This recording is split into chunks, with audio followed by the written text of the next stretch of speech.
Ya Allah, Ya Rahman, Ya Rahim, Ya Malik.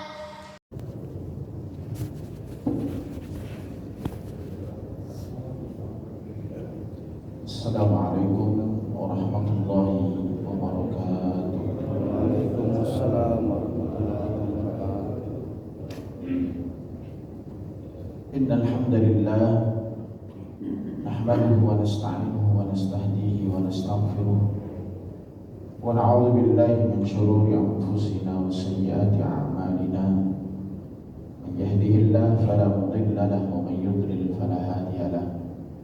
Asyhadu an la ilaha illallah wahdahu la syarika lah wa asyhadu anna Muhammadan 'abduhu wa rasuluhu la nabiyya ba'dahu.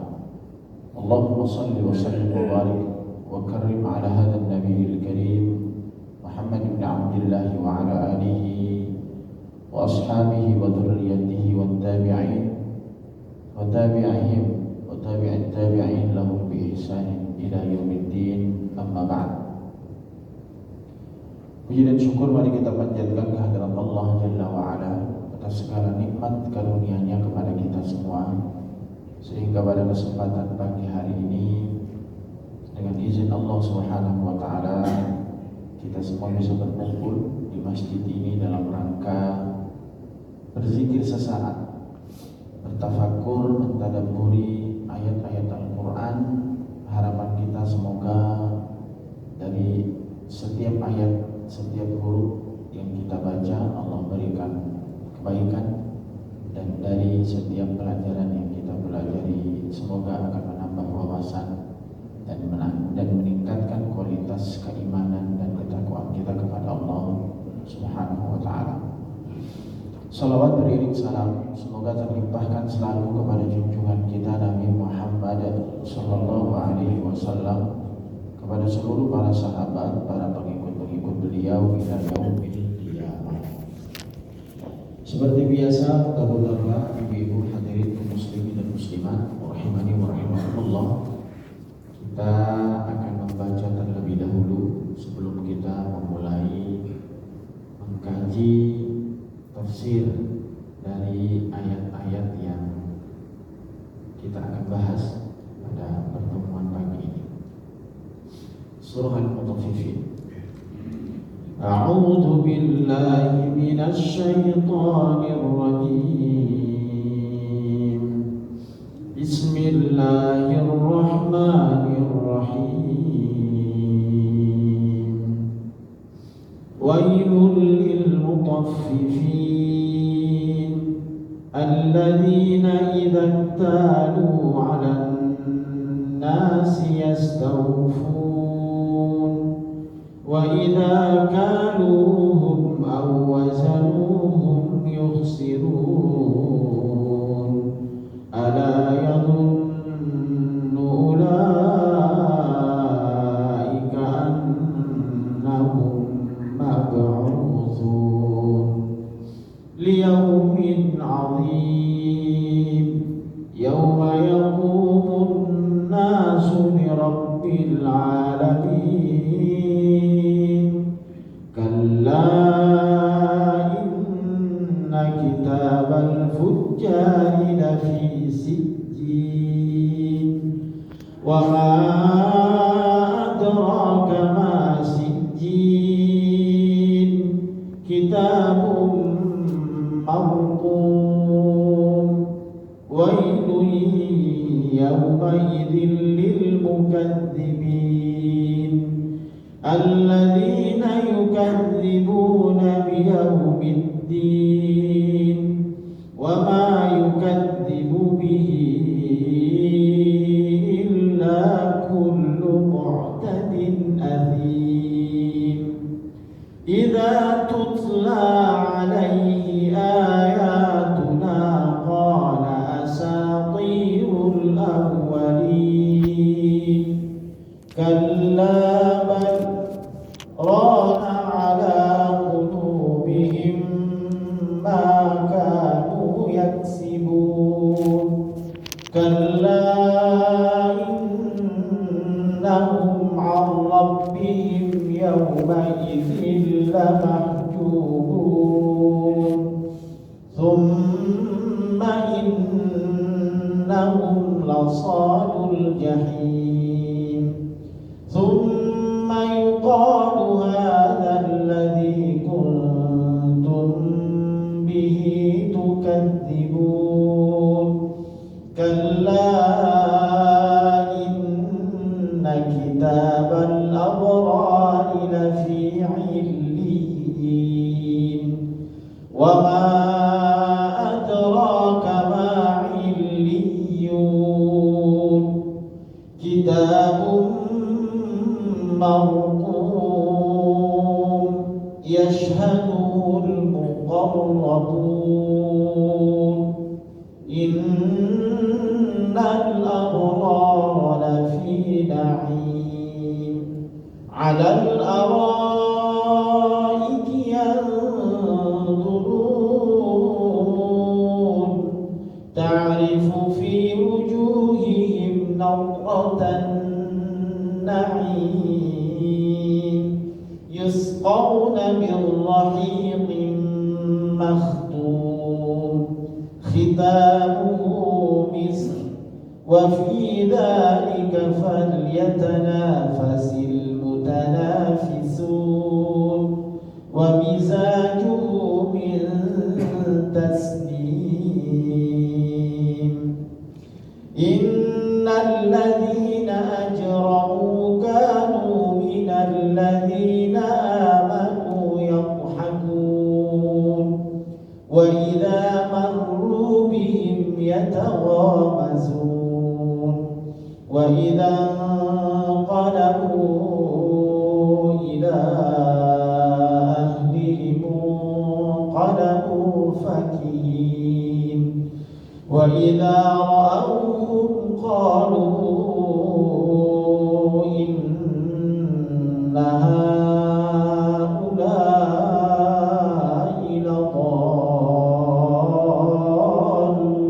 لضالون وما أرسلوا عليهم حافظين فاليوم الذين آمنوا من الكفار يضحكون على الأرائك ينظرون هل ثوب الكفار ما كانوا يفعلون.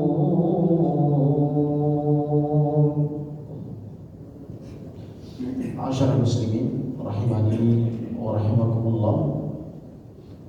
Pada kesempatan pagi hari ini kita akan melanjutkan kajian kita untuk ayat. Hari ini kita akan awali dari ayat yang ke-12, mengulang sedikit tentang apa yang kita bahas pada pertemuan yang lalu. Allah Subhanahu wa taala menyebutkan di dalam Al-Qur'an bahwa di antara sifat orang-orang kafir itu adalah mendustakan hari pembalasan. Mereka tidak percaya dan tidak yakin akan harinya, akan ada hari pembalasan. Hari saat manusia dibangkitkan, yauma yub'atsun, saat manusia dibangkitkan oleh Allah Subhanahu wa taala setelah kematian. Banyak argumentasi yang mereka kemukakan, terlebih ketidakyakinan mereka terhadap kekuasaan Allah untuk bisa menghidupkan sesuatu yang telah mati. Padahal sesungguhnya segala sesuatu yang telah ada lalu dikembalikan lagi seperti semula jauh lebih mudah dibandingkan menciptakan sesuatu yang sebelumnya belum pernah ada. Logika. Jadi sesuatu yang belum pernah ada diciptakan oleh Allah tentu jauh lebih sulit, lebih berat dalam pandangan manusia dibandingkan membuat sesuatu yang pernah ada. Karena kalau membuat sesuatu yang pernah ada kan prototipnya ada, contohnya ada. Tapi kalau membuat sesuatu yang baru itu kan belum pernah ada contohnya. Dan itu pun Allah mampu. Allah mampu menciptakan, Allah mampu melakukannya. Terlebih tentu firman Allah Subhanahu wa taala di dalam Al-Qur'an, jika Allah menghendaki maka cukup. Kun fayakun. Innama amruhu idza arada syai'an an yaqula lahu kun fayakun. Maka sungguh jika Allah berkehendak terhadap sesuatu maka cukup bagi Allah mengatakan kun fayakun. Nah, tentu apa yang sudah kita sampaikan pada ayat sebelumnya, wa yukadzibu bihi illa kullu mu'tadin athim, dan tidaklah orang yang mendustakan akan hari pembalasan itu kecuali mereka adalah orang-orang yang berdosa, orang yang melampaui batas, orang yang memusuhi Allah Subhanahu wa taala. Nah, tentu landasan mereka, kenapa mereka mendustakan hari pembalasan itu, Allah Subhanahu wa taala kemukakan di dalam ayat yang ke-13. Idza tutla 'alaihi ayatuna qala asatirul awwalin.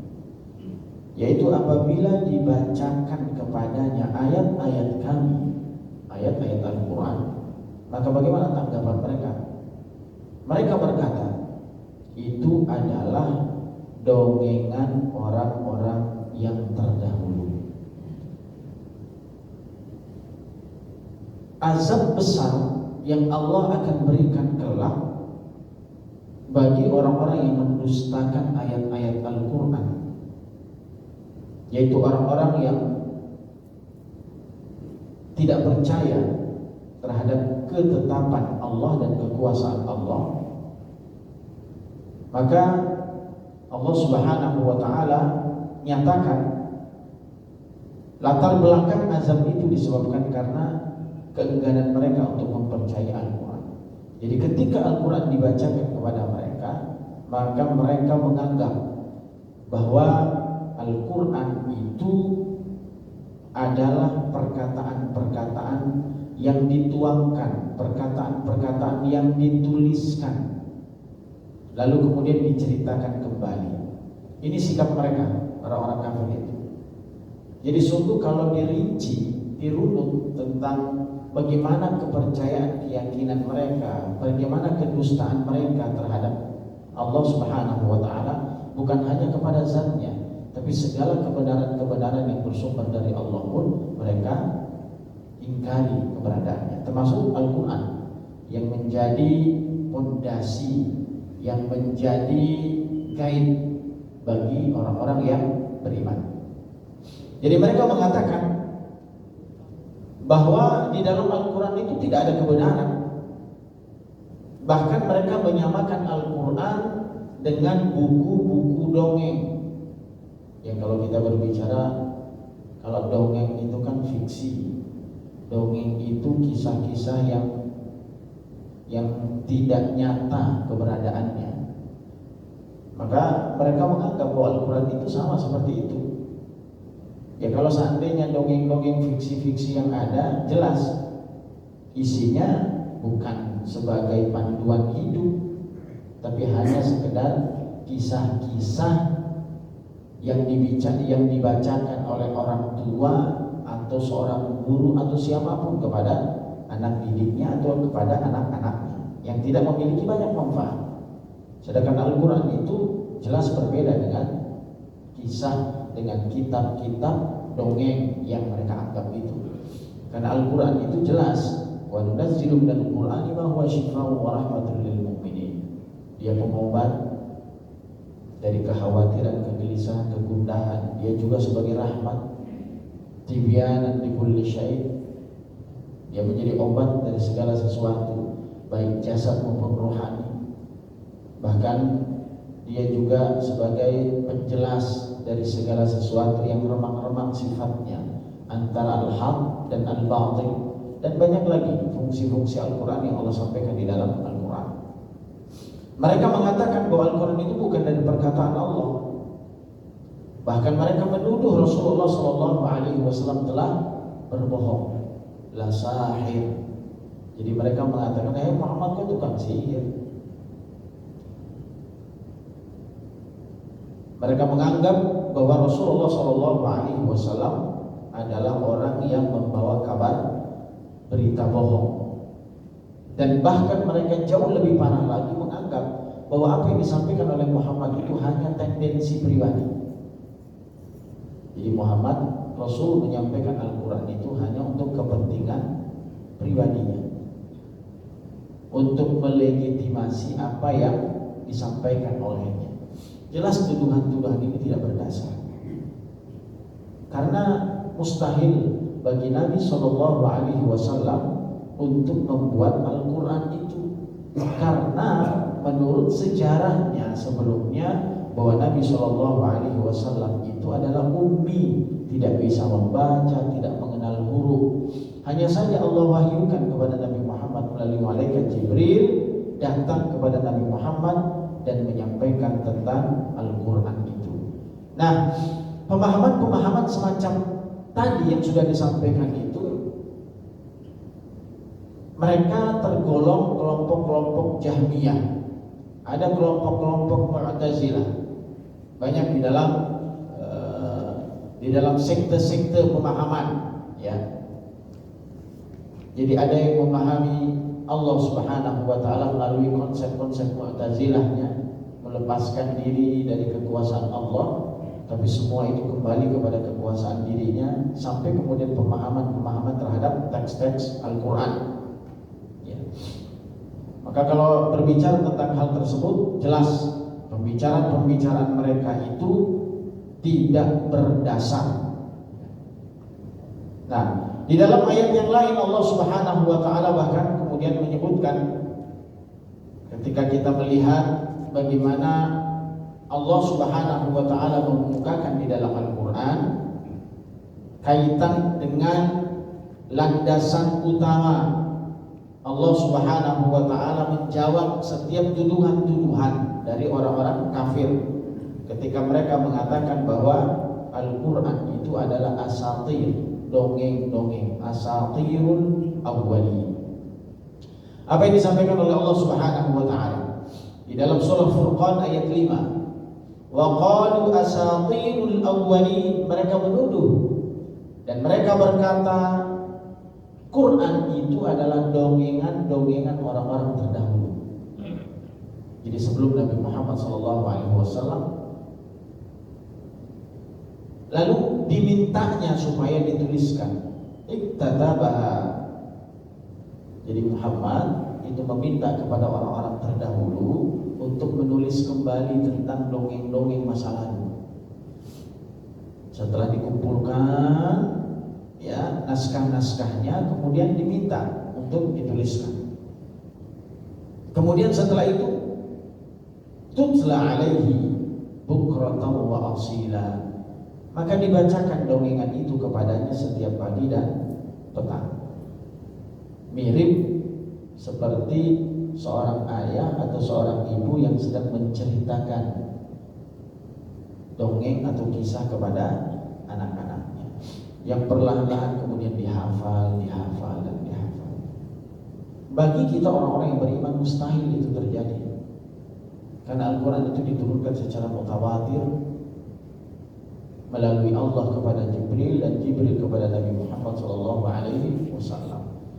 Bisa bayangkan, andai kata Nabi Muhammad SAW itu bisa menulis, bisa membaca, pintar seperti kita, maka seberapa banyak tuduhan-tuduhan yang kembali terlontarkan kepada diri Nabi Muhammad SAW. Bahkan akan semakin tidak percaya orang-orang terhadap kebenaran Al-Quran. Orang mereka menganggap Nabi Muhammad pintar kok, Nabi Muhammad cerdas kok, Nabi Muhammad pandai menulis. Bisa jadi dengan kecerdasan dan kepintarannya Muhammad itu bisa membuat Al-Quran.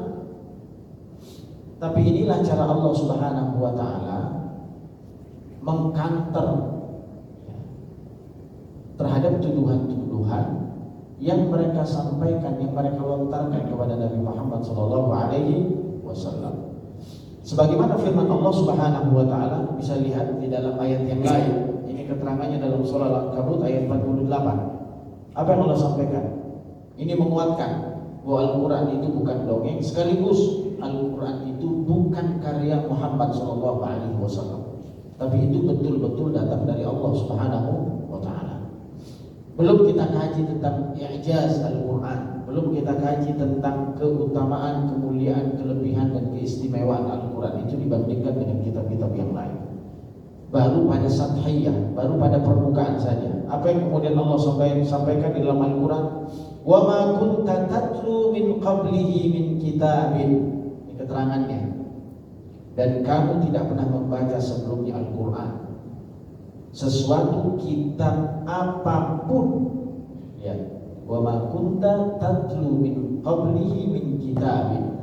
Oh, sebelumnya kamu belum pernah membaca kitab apapun. Bayangkan jika Rasul itu mampu membaca dan menguasai kitab-kitab sebelumnya, akan jauh lebih mudah bagi Nabi untuk membuat kitab-kitab dalam sudut pandangan Nabi Muhammad sendiri. Ya, sekarang kan banyak panduan-panduan hidup tergantung pada kepentingan pribadi dan kepentingan kelompok. Sesuatu yang sudah legitimate saja masih bisa diamandemen kan. Sesuatu yang mestinya sudah valid bisa dirubah-ubah tergantung pada kepentingan masing-masing. Nah, bagaimana kalau seandainya Muhammad itu juga sama sebagaimana tuduhan mereka? Jelas Nabi akan menguntungkan kelompoknya, menguntungkan dirinya, dan mengambil banyak keuntungan-keuntungan dari ayat-ayatnya. Nabi Muhammad bisa jadi menjadikan Al-Quran itu sebagai penguat,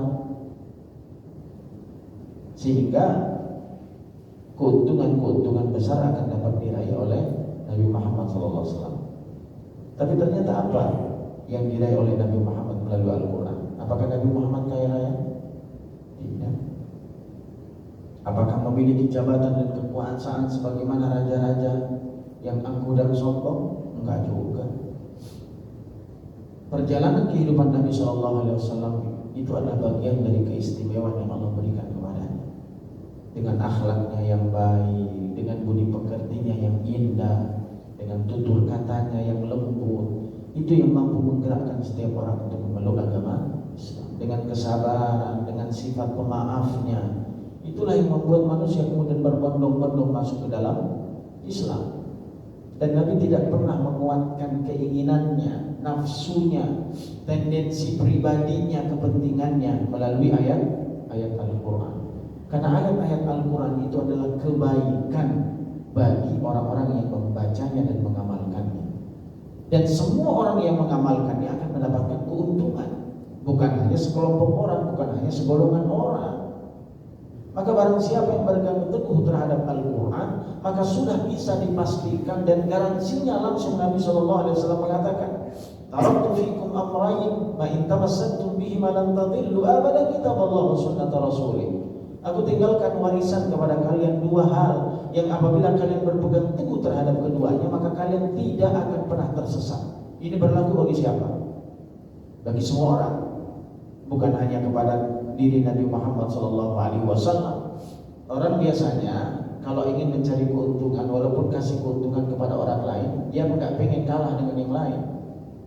Tapi kalau di dalam ayat-ayat Al-Quran dan isi kandungan Al-Quran, siapapun yang mengimani Allah, mengimani Al-Quran dan melaksanakan apa yang dikandung oleh Al-Quran, maka keuntungan baginya, bagi siapapun, tanpa lihat sukunya, tanpa melihat ras, tanpa melihat paras wajahnya. Pokoknya siapapun dari setiap manusia yang mengamalkan Al-Quran, maka dia akan mendapatkan keuntungan. Nah, inilah Allah Subhanahu wa taala mengatakan, "Wa ma kunta tatlu min qabli." Kamu belum pernah membaca sebelumnya, ya Muhammad. Bukan karena memang Nabi tidak punya kesempatan, tapi memang Nabi tidak bisa membaca. Ummi.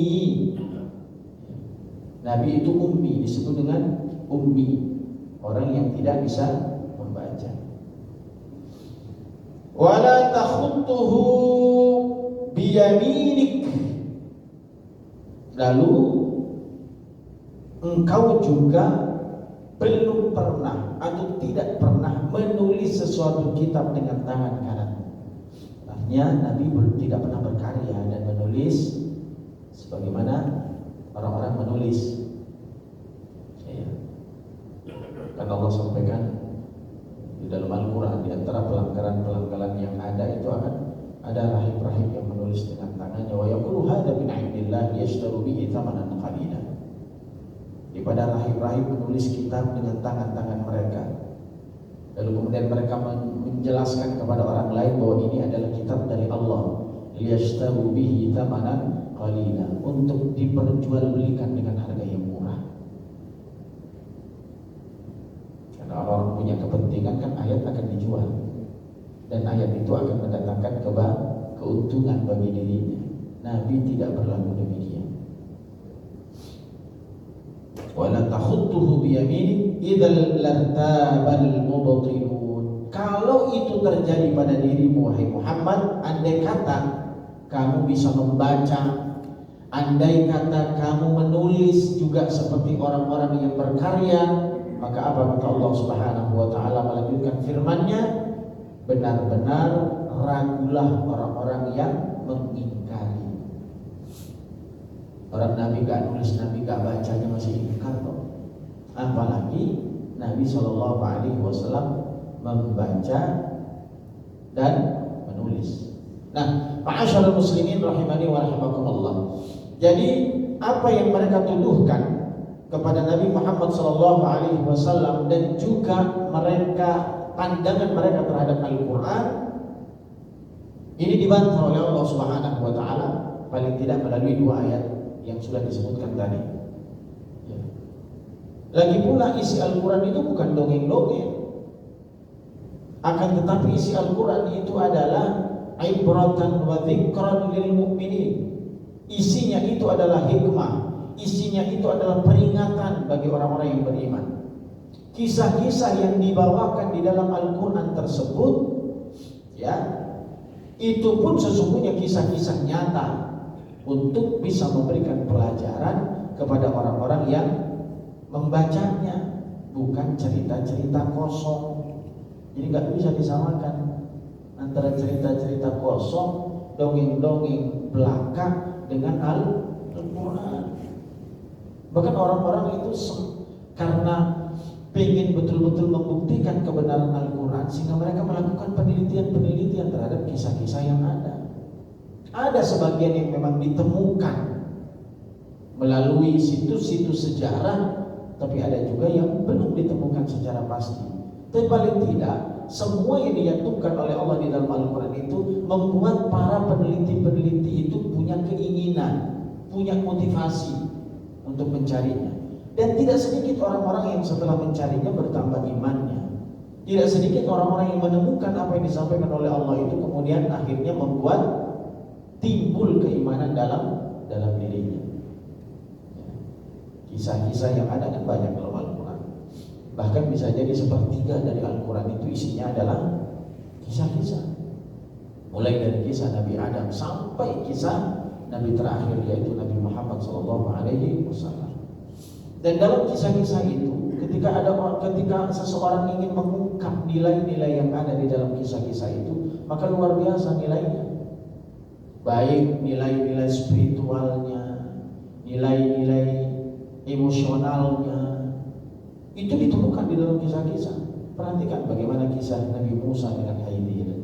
Itu bukan hanya perjalanan seseorang murid dengan guru saja, tapi banyak sekali nilai-nilai yang ada di dalamnya yang dikandungnya. Adab seorang murid kepada guru, kesabaran dalam menuntut ilmu. Maka setiap orang acap kali menilai, acap kali membahas, mengkaji dari setiap kisah-kisah yang ada dalam Al-Quran. Mereka akan melahirkan karya-karya yang berbeda, tergantung dari sisi mana mereka mengkajinya. Itu keistimewaan Al-Quran. Jadi dari mana sisinya Al-Quran itu dikaji, maka akan timbul karya-karya yang luar biasa. Al-Fatihah saja itu bisa melahirkan puluhan bahkan ratusan kitab. Salah satunya Samudra Al-Fatihah. Jangankan kita kaji full isi kandungan surat Al-Fatihah, satu ayat saja dari surat itu luar biasa akan melahirkan lembaran-lembaran kajian yang tentunya sangat menarik dan tidak akan pernah habis. Karena Al-Quran itu laksana samudra. Semakin kemudian kita masuk ke dalamnya, akan semakin luas, semakin dalam nilainya. Berbeda dengan kisah-kisah dan dongeng-dongeng yang ada. Ma'asyiral muslimin rahimani wa rahimakumullah. Maka lihat, jika kita memperhatikan Al-Quran, maka akan dijumpai berbagai macam pembahasan-pembahasan. Ya. Sebagaimana dikatakan tadi, ada hukumnya, ya, hukum. Lalu kemudian ada pengalaman-pengalaman, ada pelajaran-pelajaran, baik terkait dengan kehidupan saat ini maupun kehidupan yang akan datang. Ada ikhbar, ada informasi tentang masa-masa yang akan datang, yang belum terjadi, dan itu Allah sampaikan di dalam kitab-kitab Al-Quran. Nah, ma'asyiral muslimin rahimani wa rahimakumullah, ketidakpercayaan mereka terhadap Al-Quran itu disebabkan karena hati-hati mereka sudah tertutup. Maka Allah Subhanahu wa taala kemukakan di dalam ayat selanjutnya, ayat 14. Kalla bal rana ala qulubihim ma kanu yaksibun. Sekali-kali tidak, kata Allah. Kalla, bahkan apa yang mereka kerjakan itu telah menutupi hati mereka. Kalla di dalam ayat ini itu diartikan sekali-kali tidak. Artinya mengingkari. Kalla, sekali-kali tidak. Hal ini karena ada kalimat sebelumnya. Dan kalimat sebelumnya ini yang ingin dibantah oleh Allah Subhanahu wa taala. Maka kalau ada kalimat kalla, itu berarti bantahan. Bantahan terhadap kalimat sebelumnya. Pengingkaran Allah terhadap sebelumnya. Banyak di dalam ayat Al-Quran, ya. Bahkan ketika Allah Subhanahu wa taala mengatakan fa'akramahu wa na'amahu fayaqulu rabbi akraman wa amma idza mabtalahu rabbuhu faqadara alaihi rizquhu fayaqulu rabbi ahana. Kalla. Ada sudut pandang manusia yang berbeda kan di dalam surah Al-Fatir. Apa yang dikatakan Allah? Ada orang menganggap kalau dikasih nikmat yang banyak seakan-akan mereka sedang dimuliakan oleh Allah. Itu sudut pandang benar atau salah? Ada orang yang kemudian dikurangi rizkinya, qadara alaihi rizqah, dijadikan miskin oleh Allah. Itu menurut mereka itu indikasi Allah hinakan orang itu. Kira-kira betul apa tidak? Apakah semua orang kaya itu dimuliakan? Apakah semua orang miskin itu dihinakan? Belum tentu. Apakah semua orang sehat itu dimuliakan? Atau sebaliknya orang-orang yang sakit dihinakan oleh Allah? Tidak. Maka Allah jawab kalla, sama sekali tidak. Karena banyak orang kaya yang tidak taat kepada Allah, ya. Ada orang-orang yang tidak taat kepada Allah, bermaksiat kepada Allah, tapi Allah tidak tutup rezeki untuknya. Hati-hati. Maka kita kenal istilah istidraj. Maksiat kepada Allah, tapi dikasih nikmat terus. Bahkan ternyata semakin maksiat semakin banyak nikmatnya. Mungkin atau tidak? Mungkin.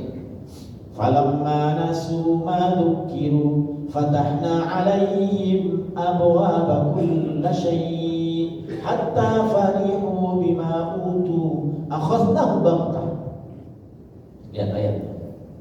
Falamma nasu ma dzukiru, ketika mereka lupa terhadap peringatanku, kata Allah. Apakah Allah cabut nikmat itu?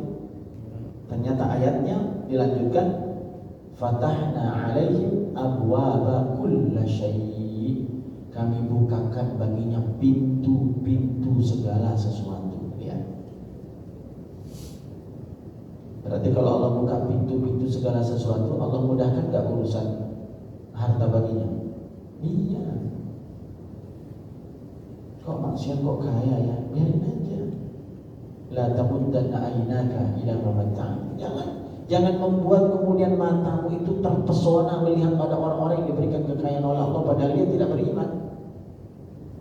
Jangan membuat kemudian mata kita terbelalak ketika kita melihat ada orang-orang yang kafir kepada Allah, tidak taat kepada Allah tapi rezekinya gampang. Karena bisa jadi apa yang Allah sampaikan, hatta idza farihu bima utu, sampai kemudian mereka hiporia dengan kekayaan yang dimilikinya. Akhadnahu baghtah, kami cabut semua nyongkonyong nikmat itu. Udah dikumpulin bertahun-tahun, lah terakhirnya stroke. Udah kumpulin bertahun-tahun ternyata tidak bisa memanfaatkan apa yang dimiliki. Nah, mobil mewah tapi gak bisa naik karena udah lumpuh, gak bisa naik kemana-mana. Dan bisa jadi Allah lakukan itu. Maka sudut pandang yang tadi saya katakan bahwa ada orang diberikan nikmat yang banyak, itu menunjukkan kemuliaan dirinya. Sama sekali tidak, kata Allah. Ada orang yang diuji oleh Allah dengan ujian yang begitu keras, berat, lalu kita menganggap itu indikasi dari sebuah kehinaan. Enggak. Bahkan di dalam hadis-hadis Nabi, Rasulullah sampaikan, idza habballahu 'abdan ibtalahu liyasma' tadarru'ah. Kalau Allah mencintai seorang hamba, salah satu indikasinya adalah ia mengujinya. Untuk apa menguji orang-orang padahal dia taat kepada Allah? Liyasma' tadarru'ah. Allah kangen banget dengan keluhannya, dengan doanya kepada Allah Subhanahu wa ta'ala. Maka kalau kita melihat ujian itu diberikan kepada orang beriman atau tidak beriman? Ya, kalau tidak beriman maka itu teguran namanya, bukan ujian. Orang beriman itu dikasih ujian oleh Allah. Bahkan pernah saya sampaikan, ada seorang sahabat datang kepada Nabi, ya Rasulullah, ayyun nas asyaddu balaa. Siapa manusia yang paling keras ujiannya? Apa jawab Nabi? Al-anbiya, para nabi. Maka kalau ujian yang kita hadapi nggak sekelas dengan ujian para nabi, jauh. Nabi dibenci ketika sholat diletakkan kotoran di atas pundak beliau, di atas pundak beliau, di atas leher beliau, sehingga beliau tidak bisa bangun kecuali datang Fatimah lalu membersihkan kotoran itu. Diludahi, Masya Allah, diboikot, diintimidasi, diteror. Itu ujian. Bahkan pernah Aisyah meriwayatkan, hampir sebulan lamanya dapur kami tak kembul, kata Aisyah. Berarti kalau dapur nggak kembul itu tanda apa? Nggak punya kompor apa nggak punya? Kompornya mah ada tapi kagak ngebul-ngebul. Berarti kalau nggak ngebul nggak ada yang dimasak. Itu Rasul loh, Nabi Muhammad, yang doanya diijabah oleh Allah. Ada orang yang minta doa didoakan oleh Nabi diijabah. Kok Nabi sekelas Rasul itu sebulan nggak ngebul? Bapak-bapak saya yakin ngebul tiap hari walaupun daunnya nggak ada. Ya, kalau urusan dapur mah ngebul aja lah. Orang beras juga jalan, tapi bisa jadi lauknya mungkin tahu, tempe. Tapi itu kan bukan ujian sebenarnya, masih rendah dibandingkan ujian-ujian. Sampai kemudian Aisyah mengatakan, suatu hari sampai meninggal Rasulullah SAW, beliau sempat sebelum meninggal beliau itu menggadaikan baju besi beliau. Sampai beliau meninggal dunia belum sempat beliau ambil. Belum sempat apa belum ada duitnya. Seperti itu ujian yang dialami oleh para nabi. Belum berbicara tentang nabi-nabi yang lain. Maka sebenarnya ujian itu adalah ujian keimanan. Semakin besar ujian, kata Nabi, maka semakin besar pula pahala yang Allah siapkan untuk orang itu. Maka kalau kita diberikan ujian, maka kata para ulama, kalau engkau diberikan ujian, maka yakinlah bahwa engkau adalah orang yang tidak salah pilih oleh Allah. Kalau engkau diuji berarti engkau kuat. Tidak mungkin Allah akan membebani suatu kaum di luar kemampuan. La yukallifullahu nafsan illa wus'aha. Ya. Walaupun sesungguhnya kita tidak pengen diuji sebenarnya, karena bisa jadi nggak sanggup untuk menjalani ujian. Tapi kalau ujian itu datang, maka kuncinya hanya bersabar dan tawakal kepada Allah Subhanahu wa Ta'ala. Ini ujian kehidupan. Baik, apa yang Allah sampaikan? Maka ini pengingkaran. Kala, apa yang dikatakan oleh mereka itu salah, tidak sama sekali. Tuduhan mereka terhadap Al-Quran bahwa asatirul awwalin adalah dongeng-dongeng, itu keliru, kata Allah. Apa yang lahir dari ucapan mereka itu adalah erat hubungannya dengan hatinya. Kan la yastaqimu iman, ya. Iman seseorang itu gak akan baik sebelum lurus hatinya. Hati seseorang itu belum baik hatta yastaqim lisan, sampai kemudian lurus lisannya. Jadi apa yang diucapkan oleh manusia dari lisannya itu ada hubungannya nggak dengan hatinya? Ada nggak? Kata Imam Asy-Syafi'i, hati itu seperti bejana, seperti teko, yang diisi apapun kan boleh aja. Mau diisi susu, mau diisi kopi, mau diisi teh, ya boleh. Tapi yang harus kita pahami, yang keluar dari ujung mulut teko itu sesuai dengan yang ada di dalam bejana itu. Kalau kebaikan ada di dalam hati, maka yang terucap juga pasti kebaikan. Hatta yastaqimu lisan, sampai lurus lisan seseorang itu. Maka apa yang kemudian terbesit di dalam jiwa, di dalam hatinya, itulah yang akan keluar. Bagaimana perilaku manusia itu juga akan tergantung pada isi hatinya. Siratul mar'i tumbi'u an sarirati, di dalam sebuah kalimat bahasa Arab. Rahasia manusia itu akan terlihat dari gerak-geriknya. Ucapannya, gerak-geriknya itu akan menunjukkan isi hatinya. Walaupun hati itu tidak bisa dilihat, tapi paling tidak kita bisa lihat dari sisi zahirnya. Maka apa yang dikatakan oleh Allah? Kalla bal, sekali-kali tidak. Bahkan apa yang mereka kerjakan itu telah menutupi hati mereka. Rana ala qulubihim ma kanu yaksibun. Jadi di satu sisi hati itu menjadi barometer kebaikan seseorang, tapi di sisi lain perbuatan yang kita lakukan akan mempengaruhi bersihnya sebuah hati. Maka yang benar, Allah Subhanahu wa Ta'ala menyebutkan bahwa sesungguhnya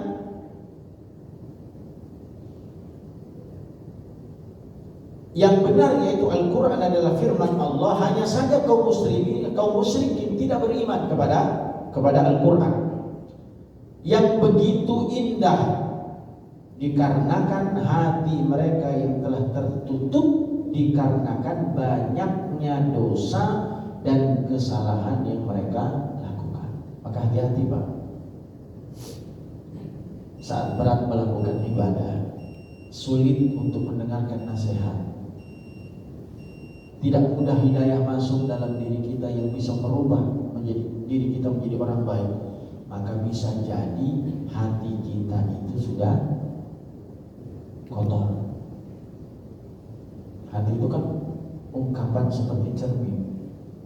Cermin itu bisa digunakan sebagai tempat cerminan kita kalau cerminnya bagus, cerminnya baik, cerminnya bersih. Bagaimana mungkin cermin itu bisa memantulkan gambar yang sesungguhnya dari kita kalau cermin itu tidak pernah dirawat dengan baik? Maka sebuah hadis Nabi SAW,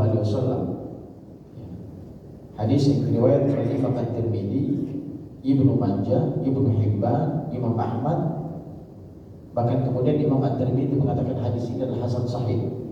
Apa yang dikatakan oleh Nabi SAW? An Abi Hurairah radhiyallahu anhu an Rasulullah sallallahu alaihi wasallam qala innal 'abda idza akhta'a khati'atan nukitat fi qalbihi nuktatun sauda.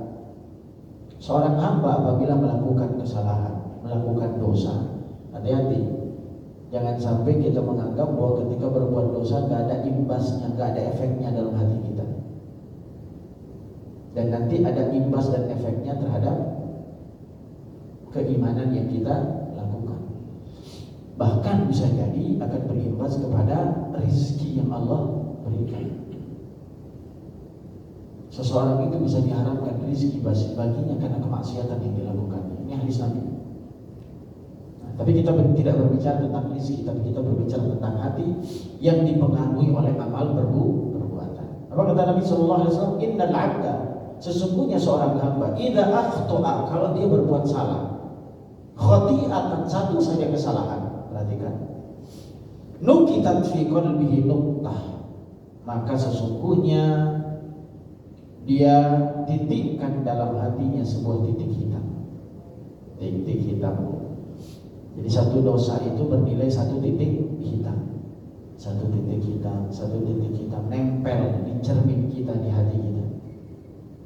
Fa idza huwa naza'a wastaghfara wa taba sukila 'alaihi qalbuhu.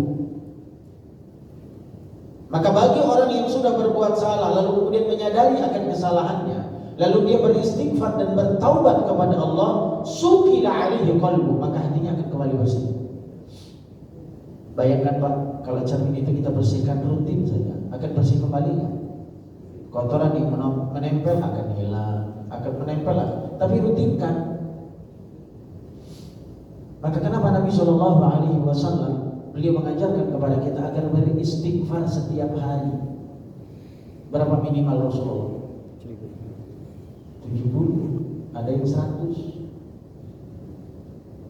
Sekelas Nabi istighfarnya 70 ke 100. Kita Nabi kagak, ulama kagak, orang soleh baru mulai. Berapa banyak istighfar setiap hari? Alhamdulillah. Tuh ibu-ibu katanya 100, alhamdulillah. Ada orang yang kagak istighfar, Bu. Yang istighfarnya cuma habis sholat 3 kali. Cukup. Astagfirullah, astagfirullah. Udah, itu kan dalilnya. Itu istighfar yang sifatnya muqayyad. Tapi istighfar yang sifatnya mutlak silakan sebanyak-banyaknya. Fadhkurullaha katsiran. Perbanyak zikir kepada Allah. Ketika berjalan istighfar, maka istighfar itu akan mendatangkan banyak kebaikan. Bahkan bukan hanya ampunan dosa yang akan kita terima dari istighfar, tapi ternyata kemudahan urusan juga akan datang dari istighfar itu. Hasan Al-Basri pernah didatangi oleh seseorang lalu bertanya, Hasan Al-Basri, ada orang yang mengeluh, ada orang yang curhat kepada Hasan Al-Basri. Ternyata yang datang itu bukan hanya satu, tapi banyak. Dan setiap orang yang datang itu punya keluhan berbeda. Di kebun kering, hujan gak jatuh, gak turun. Ada lagi yang curhat, bahwa belum punya anak dan keturunan. Ada yang bilang hajatnya belum terpenuhi. Hasan Al-Basri jawabnya cuma satu, istaghfirillah. Istaghfir. Mohon ampun sama Allah. Jadi semua masalah-masalah jawabannya cuma satu. Gampang buat Hasan. Istaghfir. Minta ampun. Sampai suatu hari dikisahkan, pernah saya sampaikan Imam Ahmad, sedikit lagi. Imam Ahmad pernah ketika beliau safar dalam satu tempat. Lalu kemudian ketika safar itu beliau mampir di satu tempat kemalaman sehingga tidak bisa pulang. Akhirnya bertemu dengan seseorang yang menawarkan Imam Ahmad untuk menginap di rumahnya. Padahal orang itu tidak dikenal oleh Imam Ahmad. Dan orang itu juga tidak mengenal Imam Ahmad. Nah, orang-orang berbeda kalau dulu kan. Orang punya kitab belum tentu dikenal orangnya. Tapi kalau sekarang belum punya kitab. Kalau dulu mereka tawadhunya luar biasa. Setelah itu kemudian dia melihat ini sosok ini pribadi, orang ini siapa yang nawarin tempat ini, padahal nggak kenal. Akhirnya kemudian ada dialog terjadi, sehingga akhirnya singkat ceritanya ditanya, apa amalanmu? Apa yang kau lakukan? Apa jawabnya? Aku beristighfar kepada Allah. Apa keuntungan dari istighfarmu? Kata Imam Ahmad. Orang itu menjawab, semua hajatku terpenuhi kecuali satu yang belum terpenuhi. Apa itu? Bertemu dengan Imam Ahmad. Padahal Imam Ahmad ada gak waktu itu? Gara-gara istighfar dia nih kok gak pulang-pulang ini. Ini disebabkan karena istighfarnya itu hanya satu yang belum terpenuhi menurut dia, yang membuat hatinya terpuaskan. Selama ini yang dia minta, pengen bertemu dengan imam besar itu, Imam Ahmad itu. Nah ternyata teman ngobrolnya, teman ngomongnya itu siapa? Allah kabulkan. Artinya ini erat hubungannya dengan beberapa ayat di dalam Al-Quran. Allah perintahkan kita beristighfar, yumdid lakum, maka amwal wa bani, Allah akan turunkan hujan dari langit, Allah akan berikan anak dan keturunanmu. Itu Al-Quran yang menjawab. Jadi melalui istighfar ini, mohon maaf, bukan hanya akan dihapuskan dosa. Maka kembali kita sambungkan, kita selesaikan hadisnya. Wa in 'ada zida fiha hatta ta'du qalbah. Apabila dia kembali berbuat maksiat, maka ditambahkan titik hitam tersebut hingga menutupi hatinya. Kata Ibnu Qayyim al-Jauzi, satu dosa itu magnet buat dosa yang lain. Maka kalau kita tidak segera bertaubat, akan bertumpuk hitam-hitam. Titik-titik itu menjadi gumpalan. Maka Allah sebut kalla bal rona yarinu, itu gumpalan. Lah kalau gumpalan itu sudah menempel, bagaimana mungkin hidayah Allah bisa masuk dalam jiwa kita, dalam hati kita? Ngaji malas, sholat malas, baca Quran gak ada semangatnya, dengerin nasihat marah, dengerin ayat Al-Quran seakan-akan sedang dikritik. Gue malas banget ngaji, setiap kali ngaji kena mulu dah. Emang begitu ayat Al-Quran, begitu. Kalau kita gak merasa kena, berarti ada sesuatu salah dalam hatinya. Maka Allah kan tahu tentang kehidupan manusia dan kesalahan manusia. Melalui ayat Al-Quran kita dinasihati. Maka apa yang disampaikan terakhir di dalam hadis ini?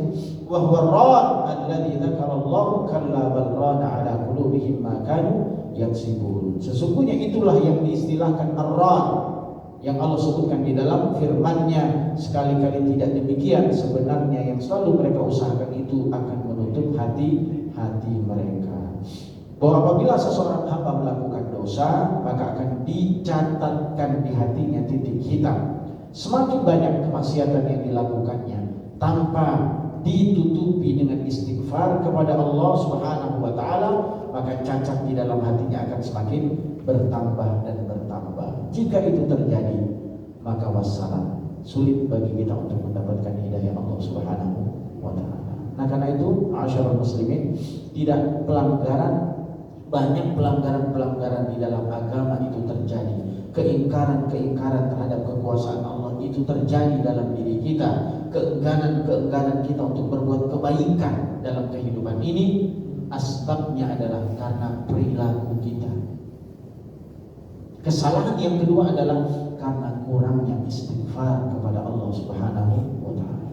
Maka perbanyak istighfar. Istighfar itu bukan hanya bagi orang-orang yang merasa punya salah. Orang yang tidak punya salah juga layak beristighfar. Ayat yang dikeluarkan oleh Allah terkait dengan perintah istighfar itu kan kepada kaum Ansar. Pertanyaannya, kaum Ansar itu siapa? Orang-orang yang beriman kepada Allah. Ya kita yang tidak sama dengan Muhajirin dan Ansar, yang dosanya bisa jadi lebih banyak dibandingkan kebaikannya. Kemaksiatan kita jauh lebih banyak ketimbang kebaikan yang kita lakukan itu. Masih juga enggan untuk beristighfar kepada Allah. Lalu bagaimana kualitas keimanan kita kepada Allah Subhanahu wa taala? Paling tidak ini mengajarkan kita. Maka sayyidul istighfar, kalaupun kita tidak memperbanyak istighfar dengan istighfar yang pendek, maka bacalah sayyidul istighfar di awal pagi. Maka sesungguhnya sampai kemudian sore hari Allah akan jaga kita, dan ketika kita wafat maka Allah janjikan surga untuk kita. Dan ketika kita baca di sore hari atau malam hari sampai kemudian datang pagi harinya, maka Allah juga akan jaga sama seperti ketika kita membaca di pagi harinya. Allahumma anta rabbi la ilaha illa anta khalaqtani wa ana 'abduka wa ana 'ala ahdika wa wa'dika mastata'tu a'udzu bika min syarri ma sana'tu abu'u laka bi ni'matika 'alayya wa abu'u bi dhanbi faghfirli fa innahu la yaghfiru dzunuba illa anta. Silakan diamalkan, mudah-mudahan Allah mudahkan kita untuk bisa mengamalkan apapun yang diajarkan oleh Nabi, oleh Rasul, dan dan apapun yang dititahkan oleh Allah Subhanahu wa taala di dalam Al-Qur'an. Semoga dengan memperbanyak istighfar Allah akan mudahkan segala urusan-urusan kita. Semoga dengan memperbanyak istighfar Allah akan ampuni segala dosa-dosa kita, dan semoga dengan istighfar itu semoga hati kita akan menjadi bersih sehingga hidayah Allah akan mudah untuk diserap oleh kita semua. Demikian yang dapat kami sampaikan pada pertemuan kita kali ini. Insyaallah kita akan sambung pada ayat yang ke-15 pada pertemuan yang akan datang. Mohon maaf bila ada kalimat yang kurang berkenan. Hadanallahu wa iyyakum ajma'in. Subhanakallahumma wa bihamdik asyhadu an la ilaha illa anta astaghfiruka wa atubu ilaik. Wassalamualaikum warahmatullahi